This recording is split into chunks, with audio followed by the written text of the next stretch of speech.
அனைவருக்கும் வணக்கம். இன்னைக்கு நமக்கு உணவு கொடுக்குறவங்க பாலசுப்ரமணியம் ரேவதி, அவங்களோட பையன் சண்முகராஜ். அவங்களுக்கு இன்னைக்கு பிறந்த நாள்.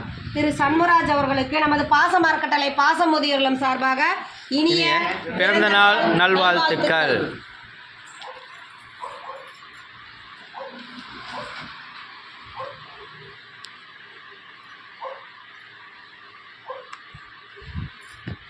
பிறந்தநாள் காணும் சண்முகராஜ் அவர்களுக்கு நமது பாச மரக்கட்டளை பாச முதியோர் சார்பாக மீண்டும் ஒருமுறை இனிய பிறந்தநாள் நல்வாழ்த்துக்கள். உணவு கொடுக்குற பாலசுப்ரமணியம் ரேவதி தம்பதிகளுக்கும் அவர் குடும்பம் தொழில் வாழ்க்கையில் அனைத்து நலனும் பெற்று வாழ நமது பாச மரக்கட்டளை சார்பாக இறைவன்கிட்ட ஒரு பிரார்த்தனை வச்சுக்கலாம்.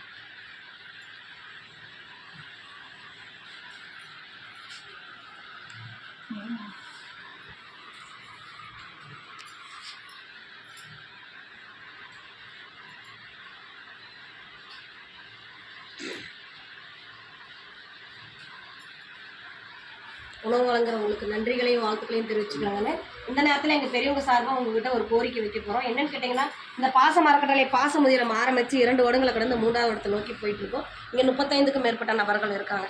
இன்னும் எங்களுக்கு டெய்லி ஒரு அட்மிஷன் வந்துட்டு தான் இருக்காங்க.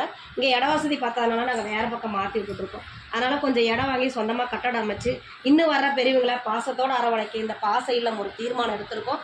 அந்த தீர்மானத்தில் நீங்களும் இணைஞ்சிக்கிட்டு இந்த பாச இல்லத்தை பற்றி வெளியே எடுத்துக்கொண்டு சென்று உங்கள் நண்பர்கள் உறவினர்கள்ட்ட எல்லாம் இந்த மாதிரி ஒரு முதியோரில் இருக்குது, அதுக்கு ஒரு கட்டடம் அமைக்க போகிறாங்க, அதுக்கு நம்மளால் முடிஞ்ச உதவி செய்யலாம்னு சொல்லி எங்களுக்கு கூடிய விரைவில் ஒரு சொந்த கட்டடம் அமையிருக்கு, உங்களால் முடிஞ்ச உதவி செஞ்சு தர மாதிரி நாங்கள் இந்த நேரத்தில் கேட்டுக்கிறோம். அது மட்டும் இல்லாத உங்களுடைய பிறந்த நாள், திருமண நாள், பெரியவங்களோட நினைவு தினம், இந்த மாதிரியான நாட்களில் கூட உணவு கொடுக்கலாம், ஸ்நாக்ஸ் வாங்கி கொடுக்கலாம், ஒரு மளிகை பொருள் வாங்கி கொடுக்கலாம். உங்களால் என்ன முடியுமோ அதை செய்யலாம். நீங்கள் கொடுக்குற ஒரு 100 ரூபா கூட இந்த முதியோர்களுக்கு எங்களுக்கு பேர் உதவியாக இருக்குன்னு இந்த நேரத்தில் நாங்கள் கேட்டுக்கிட்டு உணவு கொடுத்தவங்களுக்கு மீண்டும் ஒரு முறை நன்றிகளையும் வாழ்த்துக்களையும் தெரிவிச்சுக்கிறோம்.